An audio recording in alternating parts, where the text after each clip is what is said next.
السلام علیکم سامعین، امید ہے کہ آپ سب خیر سے ہوں گے اور اپنی زندگی میں انجوائے کر رہے ہوں گے۔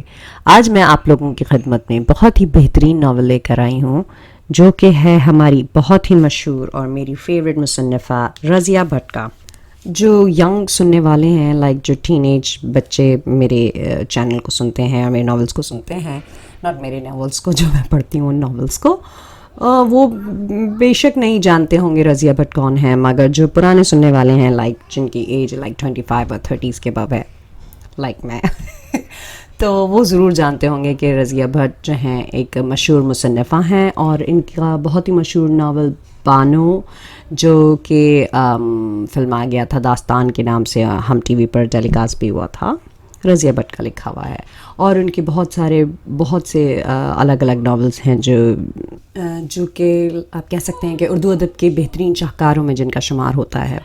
یہ ایک رومانٹک ناول ہے۔ Razia Bhatt is well known of writing رومانوی ناولس، سو آئی ہوپ کہ آپ لوگوں کو پسند آئے گا اور آپ لوگ انجوائے کریں گے، اور اگر پسند آئے تو پلیز لائک کا بٹن دبا دیجیے گا، اور جنہوں نے میرا چینل سبسکرائب نہیں کیا پلیز سبسکرائب کر لیں، اور جنہوں نے سبسکرائب کیا ہے مگر نوٹیفیکیشن آن نہیں کیا وہ نوٹیفیکیشن آن کر لیں۔ Thank you. اب سنتے ہیں نا رفاقتیں کیسی، تحریر رضیہ بھٹ، قسط نمبر 1۔ تھوڑی دیر پہلے مطلب بالکل صاف تھا۔ سورج چنار کے اونچے اونچے درختوں کی اوٹ سے کسی نٹ کھٹ حسینہ کی طرح جھانک لیتا تھا۔ دم توڑتی سپہر کے چہرے پر تابانی آ جاتی تھی، اور وادی کے نشیبی علاقے میں پھیلتا جھپٹتا منور ہو جاتا تھا۔ پہاڑی سلسلوں پر پھیلی آنکھ مچولی کھیلتی دھوپ کبھی دامن پھیلا لیتی تھی، کبھی سمیٹ لیتی تھی۔ بارش کے آثار بالکل نہیں تھے، لیکن اب دور پھیلی ڈھلانوں پر استادہ درختوں کے کسی سرے سے دھواں سا آہ نار سا کی طرح اٹھ رہا تھا، اور افق کے سرے کہیں کہیں سے گدلائے ہوئے لگ رہے تھے، اور یوں موسم خوشگوار اور حسین ہو گیا تھا۔ میدانی علاقوں سے تفریح کے لیے آئے ہوئے لوگ اپنے اپنے گھروں سے نکل کر بازار کا رخ کر رہے تھے۔ بے فکرے لوگ بھی تھے، اور اپنے اصلی چہروں کو تسنا کے نقاب میں چھپائے ہوئے لوگ بھی۔ رنگ برنگے لباس، فیشن، میک اپ، یوں لگ رہا تھا جیسے لوگ ہوٹلوں، کوٹھیوں، بنگلوں اور فلیٹوں سے نکل کر کسی فیشن پریڈ میں شرکت کے لیے جا رہے ہیں۔ بچے، بوڑھے، جوان، عورتیں، مرد، سبھی جیسے جلوس کی تابانی بڑھانے کی تمنا لیے ہوئے تھے۔ تسنا اور بناوٹ کے لبادے پھیلے ہوئے تھے۔ ہر کوئی وہ نظر آنے کی کوشش کر رہا تھا جو وہ نہیں تھا۔ برتری جتلانے کا احساس اور دوسرے سے سبقت لے جانے کی تمنا ہر چہرے پر تھی۔ یہ تمنا ہر حرکت، ہر نظر اور ہر ادا سے اظہار کی راہ پا رہی تھی۔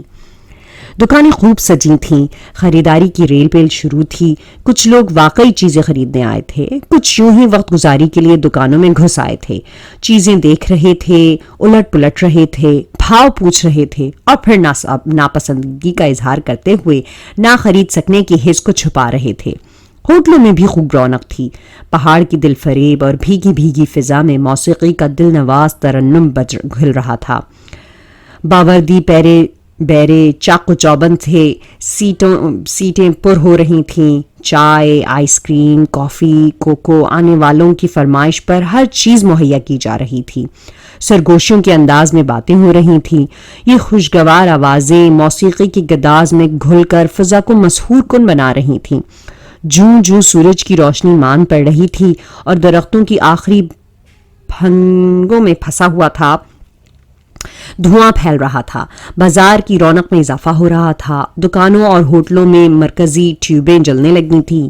لہراتے آنچل، رنگین لباس اور سجے سجائے چہروں سے مال کی سجدھج میں اضافہ ہو رہا تھا۔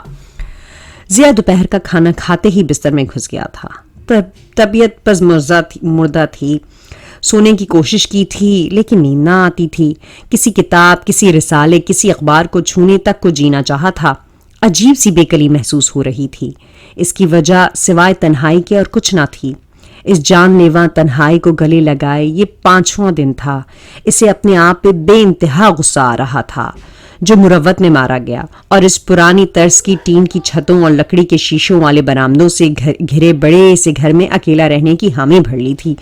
رمزو بابا بھی بے شک یہیں تھے، لیکن وہ خود تنہائی کا ایک مغلوب کر دینے والا حصہ تھے۔ ان کا ہونا نہ ہونا ضیا کے لیے برابر ہی تھا۔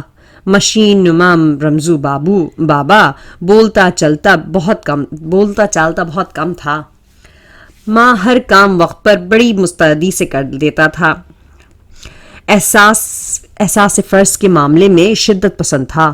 صبح باقاعدگی سے بیڈ ٹی بناتا، ضیا کا موڈ اٹھنے کا ہوتا یا نہیں وہ چائے ضرور لاتا، محبت سے اسے جگاتا اور بیدار ہونے پر پاس بیٹھ کر چائے پلاتا، شیف کے لیے پانی گرم دیتا، نہانے کے لیے غسل خانے میں بالٹی بھر کر پانی رکھ دیتا تھا، ناشتے سے اخبار دینا نہ بھولتا تھا، دوپہر کا کھانا اہتمام سے پکاتا، شام چائے اور رات کا کھانا ضیا نہ بنانے کو کہہ دیتا تو وہ بھی ضرور بناتا۔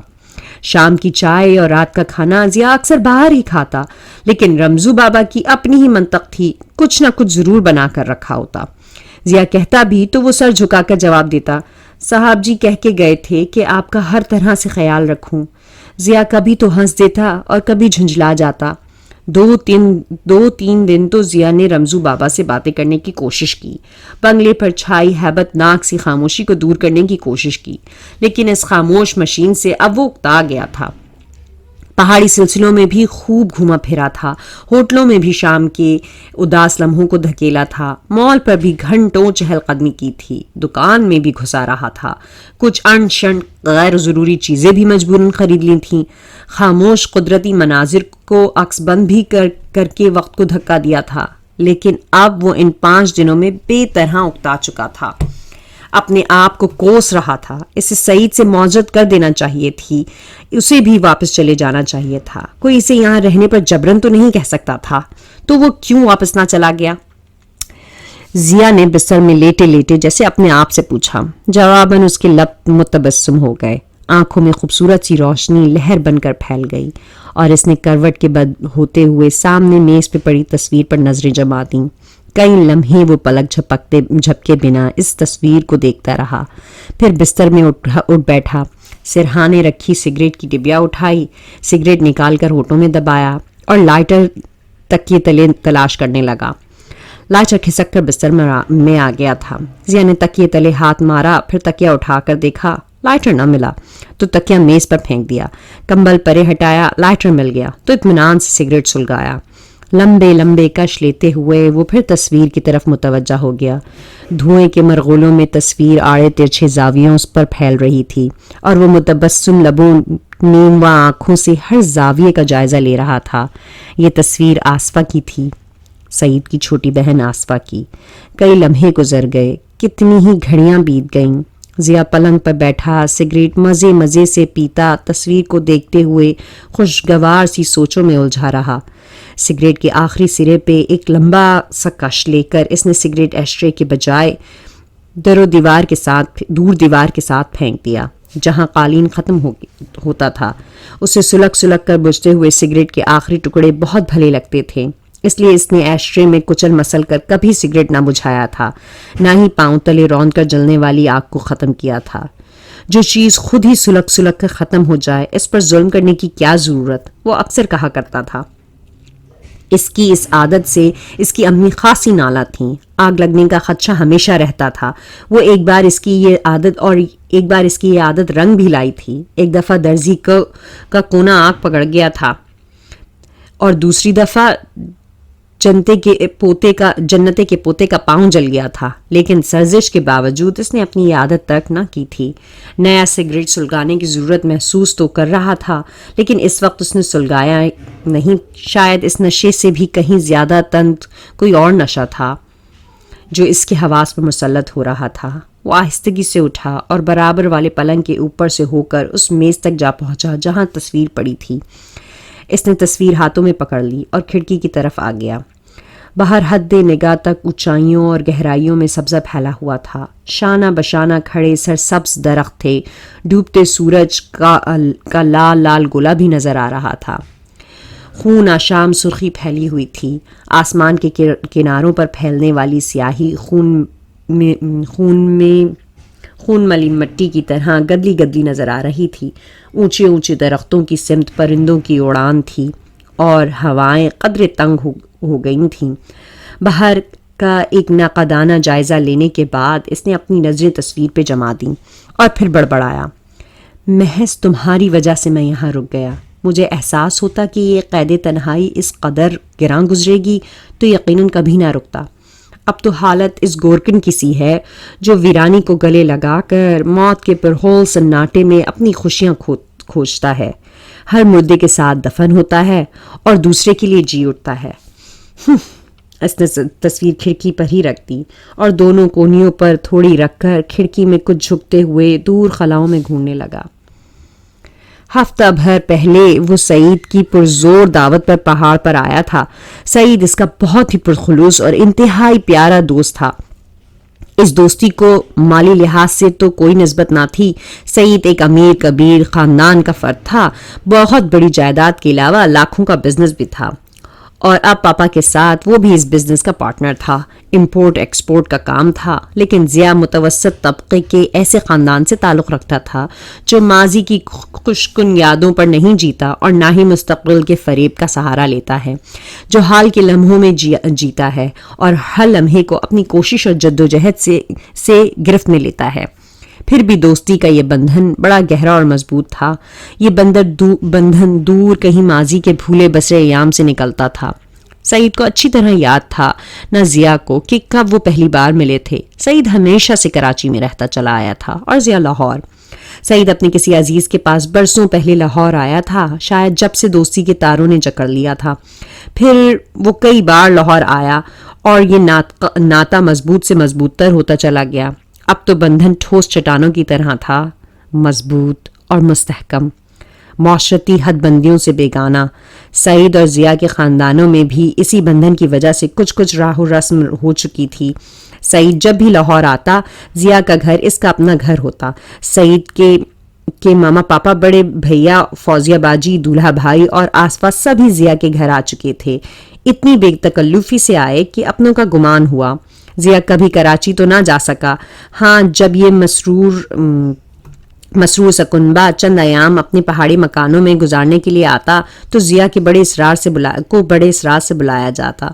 دعوت تو ضیاء کی امی اور اس کی بہن شانی کو بھی محبت سے دی جاتی تھی، لیکن اب تک صرف ضیاء ہی اس دعوت پر آیا تھا۔ اس کی امی ایک وزادار خاتون تھیں، معاشرتی حد بندیاں مسائل نہ صحیح اپنی جگہ وجود تو رکھتی تھیں، اسی لیے ایک حد مقرر کر رکھی تھی، اس سے آگے وہ کبھی نہ بڑھتی۔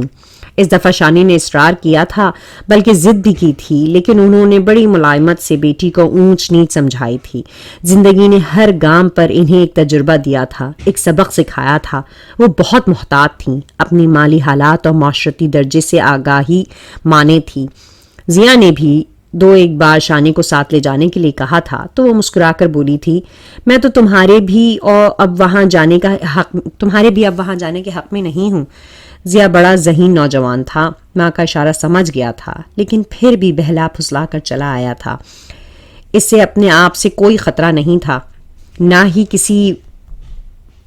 کسی دار کے زد میں آنے کا ڈر۔ 3 سال پہلے بھی تو وہ ان لوگوں کے ساتھ 15 دن سوات اور کالام کا چکر لگا کے آیا تھا۔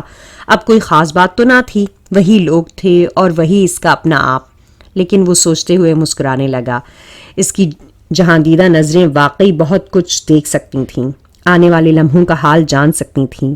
لوگ وہی تھے، ضیاء خود بھی وہی تھا، لیکن اب بہت بڑا تغیر آ چکا تھا۔ 3 سال پہلے بھی آصفہ بچی تو نہ تھی، 15-16 سال کی لڑکی تھی۔ وہ خود بھی ایم پر پولیس مین تھا، لیکن سارا دن قریب رہنے، لیڈو اور کیرم کھیلنے، اکٹھے نشیب و فراز کے فاصلے پر، حتیٰ کہ کھیلنے کھانے پینے کی چیزوں میں چھینا جھپٹی کرنے پر بھی کبھی کوئی لطف احساس بیدار نہ ہوا تھا۔ وہ آصفہ کو ہمیشہ منی کہہ کر مخاطب کرتا تھا اور اس کا انداز بھی بزرگوں کا سا ہی ہوتا تھا، لیکن اب آصفہ کو دیکھتے ہی کتنے حسین سے نرم لطیف احساسات بیدار ہو گئے تھے۔ اس کی آنکھوں میں گھلنے والے سارے رنگ نشہ بن کر اس کی اپنی آنکھوں میں اتر آئے تھے۔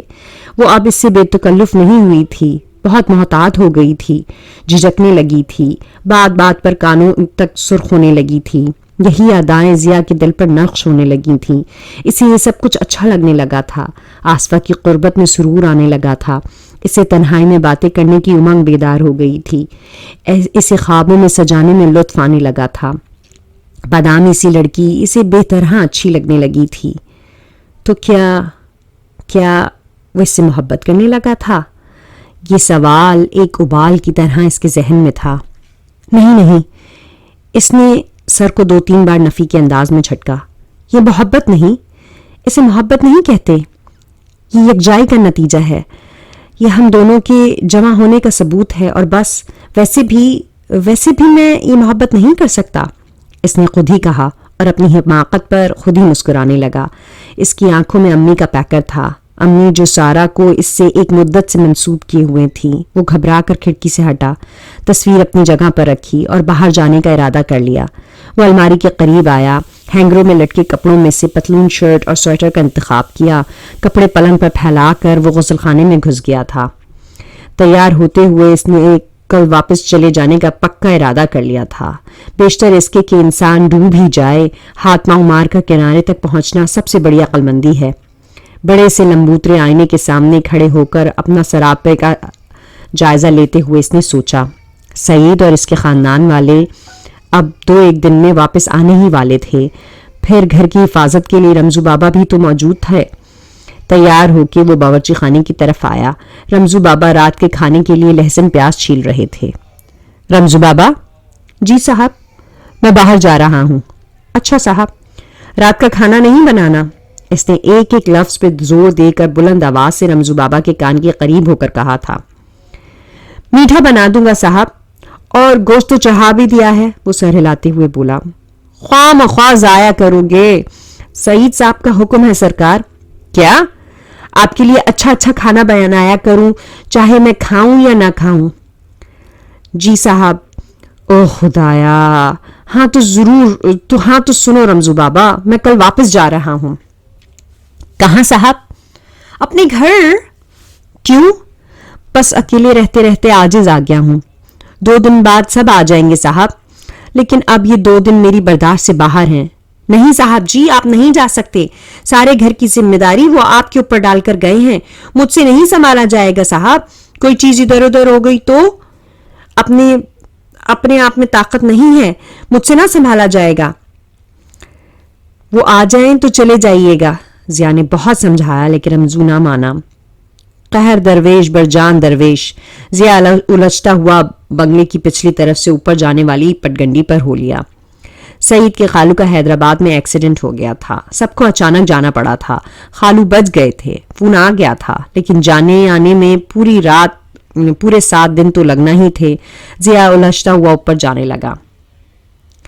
امی. کیا ہے شانی؟ امی خط آیا ہے. کس کا؟ حیرانی کی بات ہے امی، پریشانی کی بات ہے، یقین ہی نہیں آ رہا. کیا ہوا؟ کس کا خط ہے؟ بتائے گی بھی. دانت نکال رہی ہے. اور ناصر ہمارے ماموں ہی کا نام ہے نا امی؟ ہاں. کیا تجھے پتا نہیں؟ کراچی میں رہتے ہیں نا؟ ہاں. کیا بات ہے؟ ادھر لا خط. امی، بڑے ماموں ناصر کا کراچی سے خط آیا ہے نا حیرانی کی بات. لا ادھر. بڑا مزیدار خط ہے امی، دکھا تو. ہائے امی، یقین ہی نہیں آ رہا کہ ماموں کا خط ہے. اتنا پیارا، اتنا اچھا. باتیں بنائے جائے گی، خط دے مجھے. بیٹھی رہی امی، دیتی ہوں. رابعہ بیگم کے تخت سے اٹھنے سے پہلے ہی شانی ان کے قریب آ بیٹھی. خط انہیں تھماتے ہوئے ان کی گردن میں باہیں ڈال کر بولی، ماموں کو کیسے خیال آ گیا ہمارا؟ رابعہ بیگم نے جواب دیے بغیر اس کی باہیں گلے سے نکالیں اور بے صبری سے خط پڑھنے لگیں. شانی ٹانگیں اوپر کھینچ کر امی کے برابر ہو بیٹھی اور لگن میں بڑے چاول چننے لگی. رابعہ بیگم خط پڑھ کر خوشی سے پھولی نہ سمائیں. ماموں کو کیا خیال آ گیا امی؟ شانی نے پوچھا. آخر تو بھائی ہے نا، وہ اترائیں. بھائی تو مدتوں پہلے بھی تھے. چل چپ رہ تو، خاندان میں ایسی باتیں ہو ہی جاتی ہیں. لیکن یہ آپو آپ ان کی محبت جاگ کیوں کر گئی؟ آپو آپ؟ رابعہ بیگم کچھ سوچتے ہوئے بڑبڑائیں. کچھ نہیں. بتائیں نا امی. تجھے کیا بتاؤں؟ اس کا دل چاہا خط لکھ دیا. بلا بھی بھیجا. ہاں. جائیں گی آپ؟ کیوں نہ جاؤں گی. ہائے اللہ، ایک ہی خط آیا ہے اور آپ چل بھی دیں گی؟ تو اور کیا دستخط آنے پر جاؤں؟ میری اس کی بات ہے، تمہیں کیا؟ آپ تو کہا کرتی تھی اب عمر بھر اس کی شکل نہ دیکھوں گی، مر بھی گئی تو میرا مرا منہ نہ اسے دکھانا۔ شانی منہ بنا بنا کر امی ہی کے انداز میں کہنے لگی۔ رابعہ بیگم نے محبت سے بیٹی کے گال کو ہاتھ سے چھوا اور مسکراتے ہوئے بولی، بہنیں موم ہوتی ہیں شانو، تجھے بھی تو ضیا سے اتنی ہی محبت ہے۔ ہائے اللہ، مجھے تو اپنے چاند بھیا سے جتنی محبت ہے کوئی سوچ بھی نہیں سکتا۔ شانو نے فرط جذبات سے ہاتھ سختی سے الجھا کر آنکھیں بند کر لیں۔ میرا بھی ناصر چاند بھیا ہی ہے، رابعہ بیگم نے مسکرا کر کہا۔ اب تو اسے دیکھے برسوں ہو گئے، شانی انگلیوں پر گننے لگی اور پھر بولی، پورے 9 سال ہو گئے جب ماموں یہاں آئے تھے۔ تجھے کیا یاد ہوگا؟ رابعہ بیگم ماضی میں کھو کر بولیں۔ لے، یاد کیوں نہیں؟ میں 10 سال کی تھی، مجھے تو شاہدہ ممانی بھی اچھی طرح یاد ہے۔ شانو بولی، سارا کا بھی پورا حلیہ ذہن میں ہے، اب تو ماشاءاللہ وہ بھی جوان ہو گئی۔ رابعہ بیگم نے بڑے پیار سے کہا۔ امی؟ شانو نے چند لمحے غور سے ماں کا چہرہ دیکھنے کے بعد زیر لب مسکرائے ہوئے کہا، رابعہ بیگم خط احتیاط سے تہہ کر کے لفافے میں رکھتے ہوئے بولیں۔ اب نئے سرے سے کہیں۔ وہ کچھ کہتے کہتے رک گئی۔ کیا؟ رابعہ بیگم سب کچھ سمجھتے ہوئے بولیں۔ کچھ نہیں، اس نے سر جھٹکتے ہوئے کہا۔ میں جان گئی ہوں تو کیا کہنے والی تھی، رابعہ بیگم بولیں اور پھر شانوں کے کچھ کہنے پر بولیں۔ سارا کا رشتہ اللہ بخشے میری اماں نے کیا تھا، ناصر کو یہ رشتہ نبھانا ہی ہوگا۔ پھر وہی بات امی، بھائی جان کو پھر غصہ آئے گا۔ بڑا رہ گیا، غصہ کیوں آئے گا؟ میری تو دلی خواہش ہے، اور پھر اپنوں سے بڑھ کر کون اچھا؟ اسی رشتے کی وجہ سے آپ بہن بھائی چھٹ گئے تھے، اب پھر نئے سرے سے وہی بات چھیڑنے کی کیا ضرورت ہے امی؟ اور میری پوچھیں تو بھائی جان کا رشتہ، شانی مسکراتے ہوئے چپ ہو گئی۔ تیری کسی سہیلی سے کر دوں؟ رابعہ بیگم اس کی بات پوری کر کے بولیں۔ ضروری نہیں سہیلی سے ہی، تو پھر سعید بھائی جان کی بہن آصفہ بھی تو ہو سکتی ہے نا؟ امی کتنی پیاری سی لڑکی ہے آصفہ۔ شانی، کیوں امی؟ پھر یہ بات منہ سے نہ نکالنا۔ کیوں؟ وہ بہت بڑے لوگ ہیں، اب خلوص سے ملتے ہیں تو اس کا یہ مطلب تو نہیں کہ ہم اتنی بڑی بات منہ سے نکال بیٹھے۔ ماموں بھی تو اب بہت امیر کبیر ہیں، شانی بولی۔ رحمان چچا بتا رہے تھے نا کہ جب سے نئی شادی کی ہے بہت بڑے آدمی بن گئے ہیں۔ اللہ دینے والا ہے، نئی بیوی کا کیا ہے، وہ تو سنا ہے کسی غریب خاندان کی ہے، اس کی قسمت تیز ہوگی نا۔ وحید بھائی بھی یہی کہتے تھے جب وہ کراچی سے آئے تھے۔ ماموں تو اب بہت بڑے سیٹ ہیں امی، خوشی کی بات ہی ہے نا۔ تو پھر ان کی بیٹی کا نام آپ کیوں لیتی ہیں ایسی صورت میں جبکہ سختی سے انکار بھی ہو چکا ہے؟ وہ برسوں پہلے کی بات ہے، ان دونوں بچے چھوٹے تھے، اب ماشاءاللہ جوان ہو گئے ہیں۔ اور ضیا جیسا ذہین اور نیک بچہ ناصر کو اور کہاں ملے گا، لائق بھی اور چاند جیسا بھی۔ تو کیا یہ سب غلط ہے؟ میں کب کہہ رہی ہوں، میرا تو دل چاہتا ہے اپنے چاند بھیا کے لیے ایسی دلہن لاؤں جو چندے آفتاب چندے محتاب ہو، پڑھی لکھی ہو، فیشنیبل ہو، اور بس رابعہ بیگم مسکرائیں، یہ ساری باتیں تجھے سارا کے علاوہ کہیں نہ ملیں گی۔ اگر ماموں نے سارا آپ کو دے دی نا، جب نا، دیکھو جی جو اللہ کو منظور ہوا۔ رابعہ بیگم نے نگاہ آسمان کی طرف کی۔ کراچی جا کے ہی پتہ چلے گا۔ تو پھر آپ ضرور جائیں گی؟ کیوں نہیں، اب تو ضرور ہی جاؤں گی۔ کب؟ ضیا پہاڑ سے واپس آ جائے تو۔ میں خط لکھوں جلدی سے آ جائیں؟ تو گویا دل تیرا بھی چاہتا ہے کہ میں کراچی جاؤں، ہے نا؟ شانی نے اس بات میں سر ہلایا۔ بھائی جان کے رشتے کی بات ہے نا امی، میرا بس چلے تو ابھی رشتہ طے اور ابھی شادی شروع۔ رشتہ طے ہو جائے تو شادی بھی ہو ہی جائے گی، رابعہ بیگم بولی۔ پہلے اس کی نوکری کا بندوبست تو ہو لے۔ ہو ہی جائے گا، ویٹنگ لسٹ پہ تو ہیں، اچھی پوزیشن لے کر مقابلے کا امتحان پاس کیا ہے، مذاق تھوڑی ہے۔ ہاں اللہ خیر کرے، رابعہ بیگم نے چاولوں والا تھال اٹھاتے ہوئے کہا اور پھر صحن پر نگاہ ڈالتے ہوئے بولی۔ آج فضل بی بی نے ابھی تک صفائی ہی نہیں کی، دوپہر ہونے کو آئی۔ مجھے چھٹیاں ہیں نا، ایسی چالاکی کر ہی جاتی ہیں مردار، سمجھتی ہیں میں کر لوں گی۔ حرج بھی نہیں، اٹھو ذرا صحن میں پانی ہی ڈال دو، بڑی تپش محسوس ہو رہی ہے۔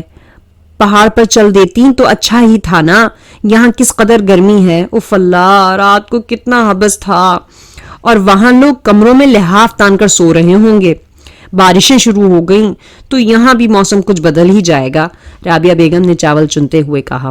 شانی کچھ دیر امی کے پاس بیٹھی رہی اور پھر ہیر پھیر کر ماموں کے خط پر ہی تبصرہ کرتی رہی۔ سارا سے اس سے کچھ انات تھا نہ آس پاس سے واسطہ، اسے تو چاند بھیا کی دلہن چاہیے تھی، دلہن جو اس کے تصوراتی خاکے پر پوری پوری اترتی ہو، ایک دم حسین، بے حد ذہین، حد درجہ سگھڑ اور انتہائی فیشنیبل۔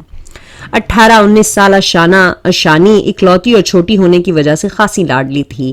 ضیا اس سے کئی برس بڑا تھا، اکثر اسے بچوں کی طرح لاڈ کرتا، امی موقع بے موقع ٹوکتی تو رہتی، لیکن لاڈ پیار میں کمی ان کی طرف سے بھی نہ تھی، اسی لیے شانی ابھی تک اپنے آپ کو بچہ ہی سمجھتی تھی، اکثر سوچے سمجھے بنا بات کر دیتی، بچوں کی طرح ضد کرنے لگتی، پیار سے مان جاتی، اور ذرا ڈانٹ ڈپٹ ہوتی تو اڑیل گھوڑے کی طرح بدک بدک جاتی۔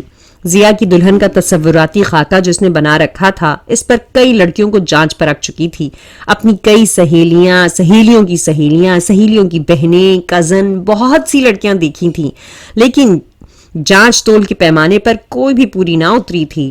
کوئی حسین تھی تو دولت مند نہیں، کوئی اسمارٹ تھی تو ذہین نہیں، کوئی پیاری سی تھی تو فیشنیبل نہیں۔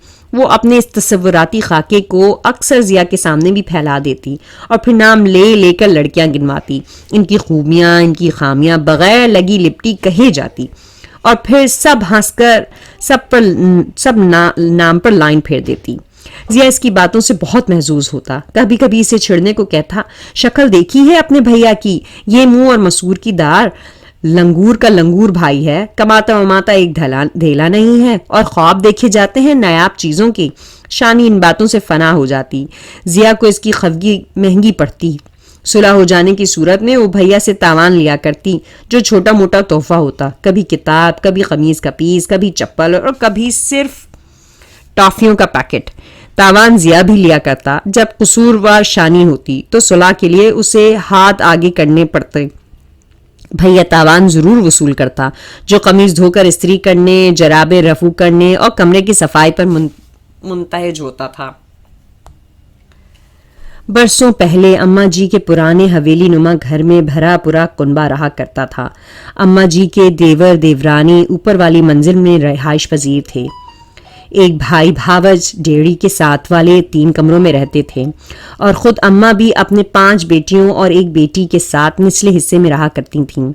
دیور اپنا کماتے تھے، بھائی کا ذریعہ آمدنی بھی الگ تھا، لیکن پورے گھرانے پر حکمرانی اماں بھی کی چلتی تھی۔ دیور یا بھائی کی مجال نہ تھی کہ ان کے سامنے آنکھ اٹھا کر بھی بات کر سکیں، کوئی معاملہ ایسا نہ تھا جس میں اماں بھی کی مرضی اور صلاح کا دخل نہ ہوتا۔ اور تو اور کنبے برادری میں بھی اماں کی بہت مانی جاتی تھی، رشتے ناتے تو اماں بھی سے پوچھ کر کرنا ہر ایک پر اپنا فرض سمجھا جاتا تھا، اور کچھ قدرت کے کرشمے ہی تھے کہ یوں جو بھی رشتے طے ہوتے خوب ہی پھلے پھولے۔ اب تو شگن کے طور پر ہر رشتے کا اماں بھی سے ضرور پوچھا جا جاتا۔ وقت اچھا تھا، حالات اچھے تھے، فضا بھی اچھی ہی ہونا تھی، اخلاقی قدریں اچھی تھیں، اسی لیے وقت بہت اچھی طرح گزر رہا تھا۔ دیور دیورانی کے بچے بیاہے گئے، اماں بی کے ہاں بہویں آ گئیں، بیٹی بھائی کے ہاں بیاہ دی گئی، خاندان پھیل گیا، لیکن پھیل کر بھی اس حویلی کے در و دیوار میں اتنی وسعت تھی کہ وہیں سمٹا رہا۔ اماں بی کی حیثیت مرکزی رہی، اور حویلی چھوٹی سی جاگیر جس پر اماں کی حکمرانی مرتے دم تک قائم رہی۔ گھر میں سب مل جل کر رہتے تھے، گہما گہمی اور رونقیں آباد تھیں۔ ساس بہو نند بھاوج یا دیورانی جیٹھانی کے جھگڑے اس حویلی کے دروبام نے کبھی دیکھے نہ سنے۔ اگر کبھی ایسی نوبت آئی بھی تو اماں بی کی دور اندیشی نے معاملہ بھانپ کر وہیں سمیٹ لیا۔ ایک دوسرے کے لیے قربانی کا جذبہ بھی اہل خانہ کی سرشت میں تھا، اسی لیے کبھی کبھار ایک طرف سے زیادتی بھی ہو جاتی تو دوسرا درگزر کر دیتا۔ یوں ایک بھرے پورے کنبے کی گزر بسر بڑے سکون سے ہو رہی تھی۔ اماں بی کا بڑا بیٹا ناصر ان کے دیور کی لڑکی شاہدہ سے بیاہا گیا تھا، اور بیٹی رابعہ بیگم ماموں کی بہو بنی۔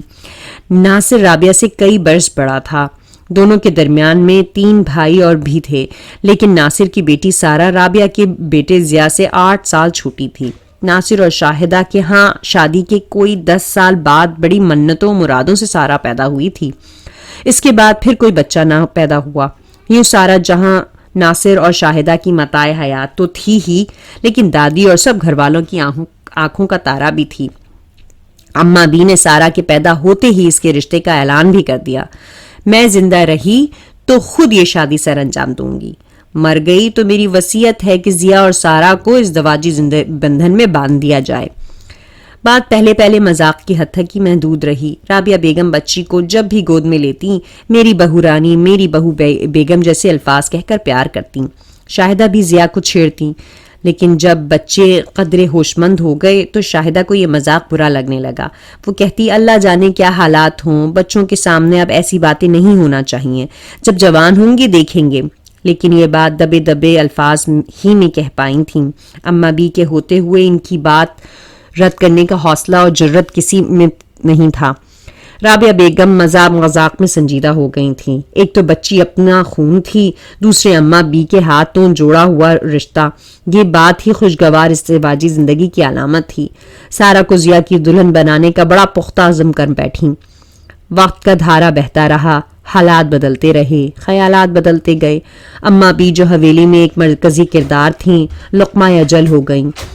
گو وہ عمر کے حصے کو پہنچ چکی تھیں جہاں دنیا داری کے جھنجھٹوں کے لیے وجود بیکار ہو جاتا ہے.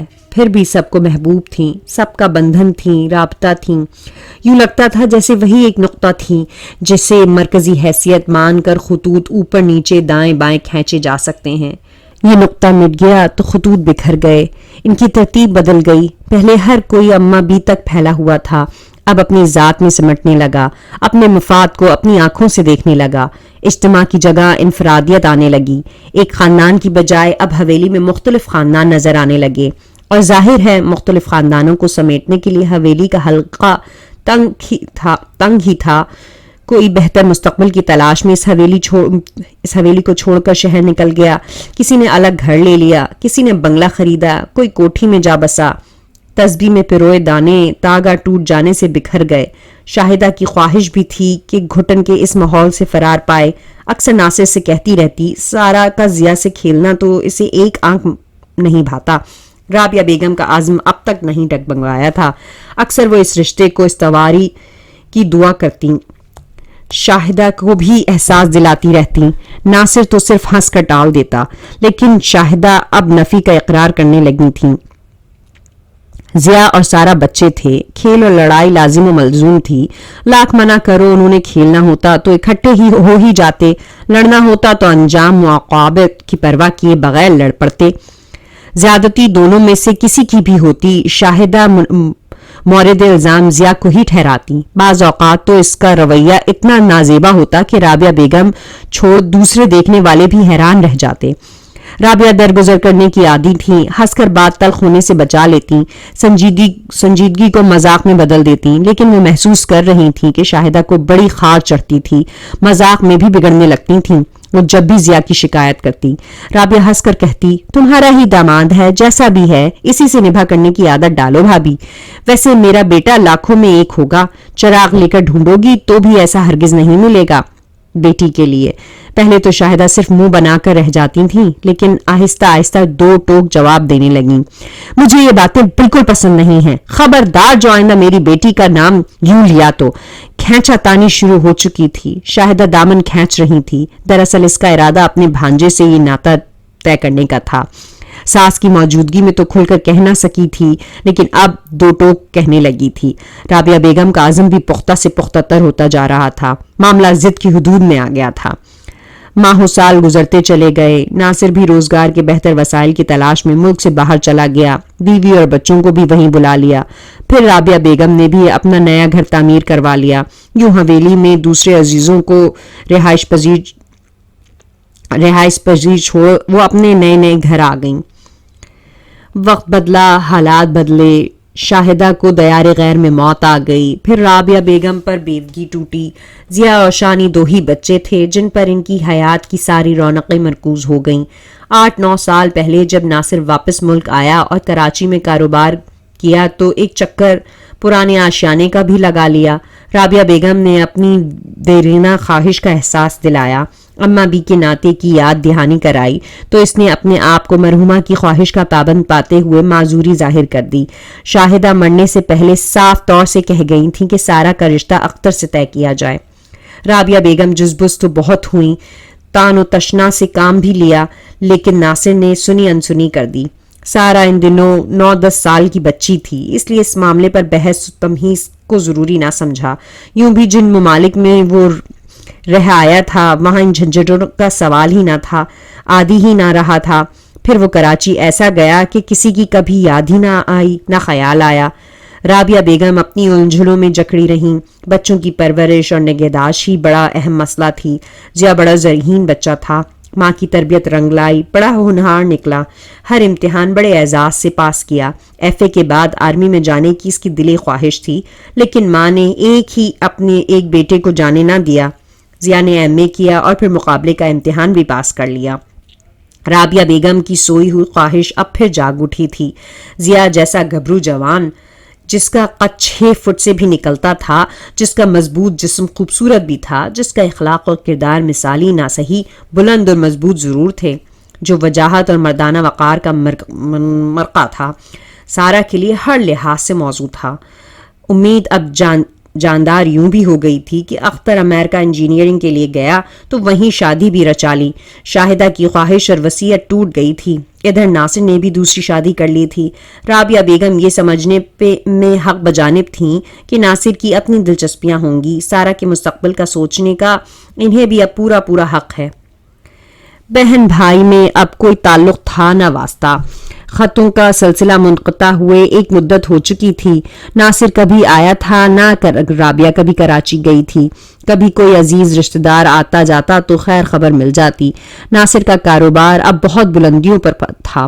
کراچی کے امیر کبیر لوگوں میں شمار ہونے لگا تھا. نئی بیوی انتہائی خوبصورت اور ماڈرن تھی. بیٹی حسین تھی، جوان ہو گئی تھی. یہ سب باتیں رابعہ بیگم تک انہیں آنے جانے والے عزیزوں سے پہنچی تھیں اور ان کی دبی ہوئی سوچوں نے پھر سے سر اٹھایا. سارا کو اس بہو بنا کر اپنی مرحومہ ماں کی وصیت کو پورا کرنے کا ارمان بھی جاگ اٹھا تھا. ضیا نے اس سلسلے میں کبھی دلچسپی کا اظہار نہیں کیا تھا. سارا اس کے لیے ہونے نہ ہونے کے برابر تھی.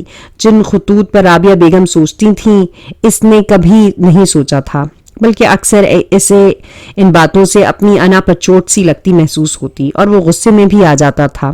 پھر بھی رابعہ بیگم پر امید تھیں اور پچھلی دفعہ جب رحمان کراچی گیا تھا تو اس نے بڑی رازداری سے اپنا پیغام ناصر کے لیے دیا تھا اور یہ خط جو آیا تھا اسی پیغام کا جواب تھا. رابعہ بیگم نے شانی سے یہ تو نہیں کہا کہ ناصر کو اس سلسلے میں کچھ کہلا چکی ہوں، اس لیے شانی ماموں کا اتنا پیار اور شفقت بھرا خط دیکھ کر حیران ہوتی رہی تھی اور اپنی ساری حیرانی ضیا کو بھی جتلائے ہوئے واپس آنے کا خط لکھ دیا تھا.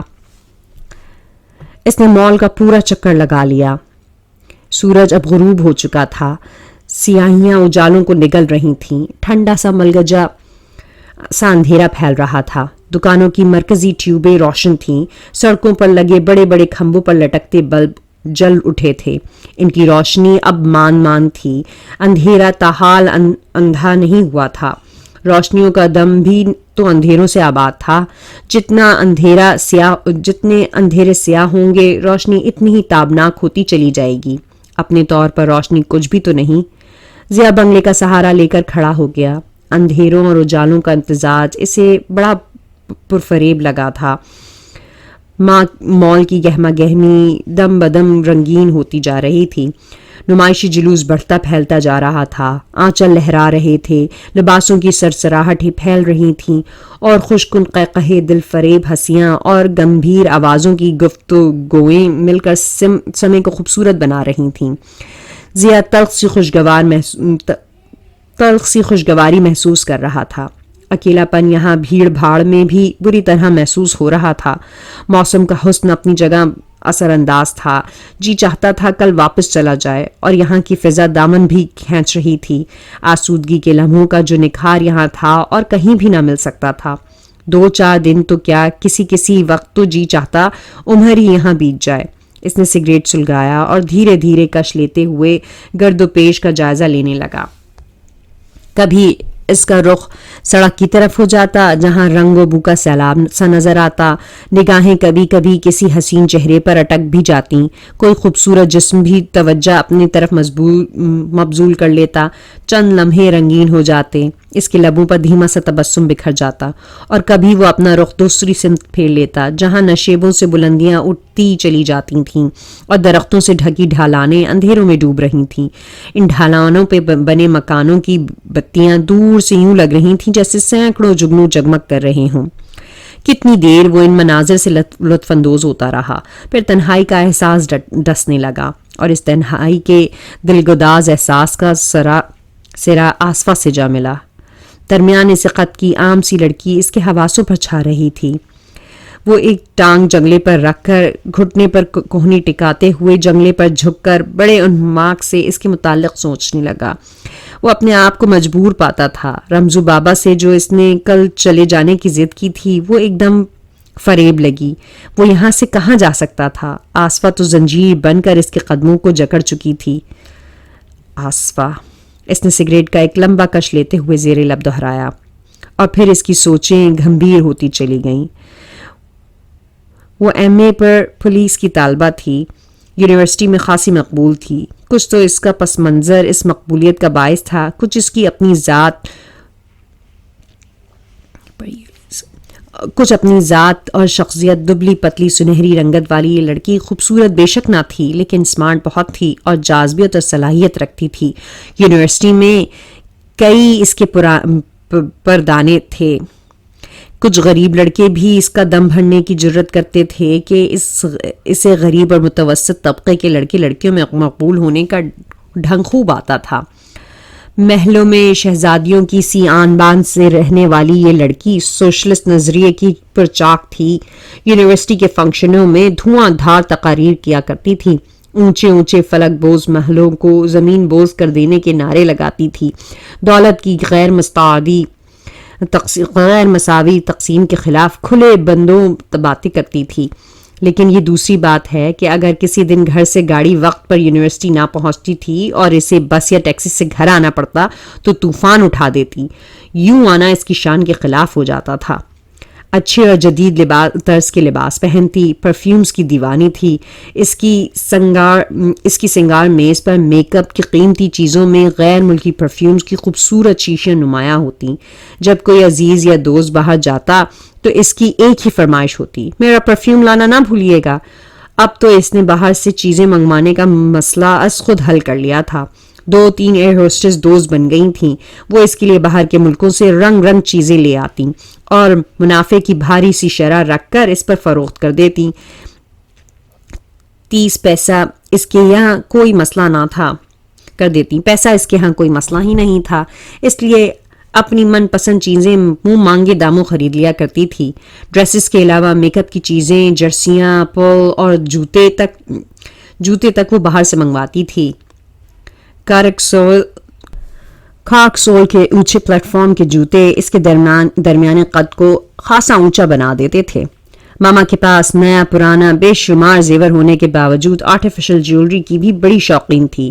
یہ چیزیں بھی وہ اکثر باہر سے منگواتی تھی.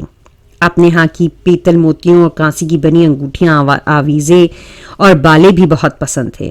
انہیں شوق سے خریدنا اور موقعوں کی مناسبت سے پہننا اسے بہت پسند تھا. جس دن ضیا یہاں آیا تھا اس نے چاندنی کے بڑے لرزوں والے بالے کانوں میں پہن رکھے تھے اور شانوں تک کٹے بال ان بالوں سے جب الجھتے تھے تو وہ خود بھی الجھ پڑتی تھی. بھاری بالوں سے اس کے کانوں کی لوئیں سرخ ہو رہی تھیں.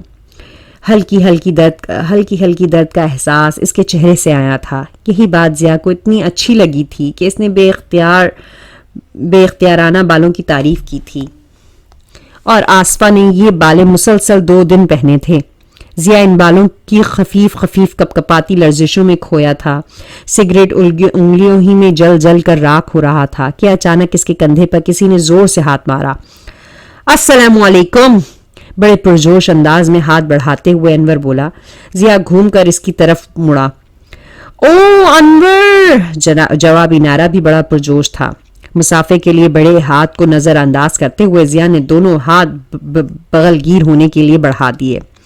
تپاک اور گرمجوشی شاید اس کے اندرونی جذبوں کی خماس تھی یا تنہائی میں شناسا صورت نظر آنے کا رد عمل، ورنہ انور کوئی ایسا گہرا دوست تو نہ تھا۔ دونوں پرخلوص اور انداز میں بغل گیر ہوئے اور پھر ایک دوسرے کا ہاتھ پکڑتے، محبت کی شدتوں سے دباتے ایک دوسرے کا حال احوال پوچھنے لگے۔ کہاں ہوتے ہو آج کل؟ ضیا نے جیب سے سگریٹ کی ٹپیاں نکال کر پیشکش کرتے ہوئے پوچھا۔ یہاں، انور نے ہنستے ہوئے سگریٹ پکڑ لیا۔ کرتے کیا ہو؟ ضیا نے سگریٹ اپنے ہونٹوں میں بھی دبایا اور لائٹر سے انور کا سگریٹ بھی سلگاتے ہوئے پوچھا۔ آوارہ گردی، انور نے ہنس کر جواب دیا۔ پرانی بیماری گئی نہیں؟ ضیا نے اپنا سگریٹ سلگاتے ہوئے مسکرا کر کہا۔ بیماری میں نیا پن تو اب آیا ہے، انور چہک کر بولا۔ او یہ بات، ہاں۔ دونوں ہنس دیے۔ انور بی اے میں ضیا کے ساتھ تھا، اس کے بعد دونوں الگ ہو گئے تھے۔ انور نے نوکری کر لی تھی اور ضیا نے ایم اے میں داخلہ لے لیا تھا۔ کبھی کبھار سراہم ملاقات ہو جاتی تھی اور بس، لیکن آج دونوں کے ملنے میں بڑی بھرپور اپنائیت تھی۔ شاید دونوں ہی انسانوں کے اس ہجوم میں قید تنہائی کے اسیر تھے۔ ضیا اس کے متعلق پوچھتا رہا۔ انور نے بتایا ان دنوں وہ ان ایکسائز میں ہے، تنخواہ تو بے شک برائے نام ہے لیکن پیدا بہت کر لیتا ہے، خوب ٹھاٹ سے رہتا ہے اور دھڑلے سے اوپر کی کمائی ہوئی آمدنی خرچ کرتا ہے۔ یہاں ایک بڑے ہوٹل میں ٹھہرا ہوا تھا، چند دن فرصت کے سکون کے اور ذہنی عیاشی میں گزارنے آیا تھا۔ ضیا اس کی باتیں سن کر مسکراتا رہا۔ اسے یاد تھا کہ انور شروع ہی سے اس ٹائپ کا لڑکا تھا، اسکول اور کالج کے زمانے سے گرل فرینڈز کا چکر چلایا ہوا تھا، جہاں موقع ملتا دل پشاوری ضرور کر لیتا تھا۔ اب تو وہ آزاد تھا، برسر روزگار تھا، باپ مر چکا تھا، ماں پہلے ہی نہ تھی، خوب عیش کرتا تھا۔ شادی وادی کر لی؟ ضیا نے اس کی باتیں سنتے ہوئے ہنس کر کہا۔ انور نے نفی میں سر ہلایا اور مایوسی کا اظہار کرتے ہوئے بن کر بولا، اپنے نصیب میں سب کچھ ہے، شادی نہیں۔ ویسے تمہیں اس کی ضرورت بھی نہیں لگتی؟ ضیا نے ہلکی سی مسکراہٹ سے طنز کیا۔ نہیں دوست، انور اب سنجیدہ نظر آ رہا تھا۔ یہ بات نہیں تو پھر کوئی قبول ہی نہیں کرتا؟ کیوں؟ جہاں بھی بات چلی ہماری آوارہ گردی اور ہوائی عشق کے چرچے وہاں تک جا پہنچے، معاملہ ٹھپ ہو گیا۔ ضیا ہنس پڑا۔ تمہیں مجھ سے ہمدردی کرنا چاہیے۔ کوشش کروں گا۔ دونوں ہنس پڑے۔ ہاں ضیا، کیا تم کہاں ہوتے ہو؟ کیا کرتے ہو؟ تمہارے سامنے کھڑا ہوں، تم سے باتیں کر رہا ہوں۔ نہیں یار، کام کاج کا پوچھ رہا ہوں۔ ان دنوں تو چوکیداری کر رہا ہوں۔ کیا چوکیداری؟ نہیں سمجھتے چوکیداری کسے کہتے ہیں؟ جھوٹ مت بکو۔ اب تم نہیں مانو تو میں کیا کروں؟ کسی اعلیٰ عہدے پر فائز ہوگے۔ یہ کیسے کہہ دیا تم نے؟ تمہارے حلیے سے، انداز سے، لباس سے۔ ضیا کھلکھلا کر ہنس پڑا۔ قریب سے گزرنے والے جوڑے نے گردن موڑ کر اسے دیکھا۔ ضیا تو ادھر متوجہ ہی نہیں تھا۔ انور نے ایک دم سینے پر ہاتھ مارا اور دبی زبان میں نعرہ لگایا، کیا ظالم شے ہے! کون؟ ضیا حیران ہو کر اسے دیکھنے لگا۔ وہ جو جا رہی ہے، انور لٹ جانے کے انداز میں مسخرے پن سے بولا۔ کون؟ جا تو بہت رہی ہیں، ضیا نے تمسخرانہ کہا۔ اجی صاحب، وہ جس نے براؤن پینٹ پر پیلا سا سول لے رکھا ہے، وہ اس موٹے سے گنجے سر والے آدمی کے ساتھ جو جا رہی ہے، ابھی یہاں سے گزری، تم نے دیکھی نہیں؟ کیا کرنا تھا دیکھ کر؟ پاگل ہو، دیکھنے کی چیز ہے۔ واقعی؟ ہاں، تمہیں لگتا ہے پہلے بھی دیکھ چکے ہو؟ ہاں، 3-4 دن سے نظر آ رہی ہے۔ بہت خوبصورت ہے، ایک دم لاجواب۔ چلو دکھاؤں تمہیں۔ نہیں بھائی، مجھے تو معاف ہی کرو، تم ہی تعقب کرو۔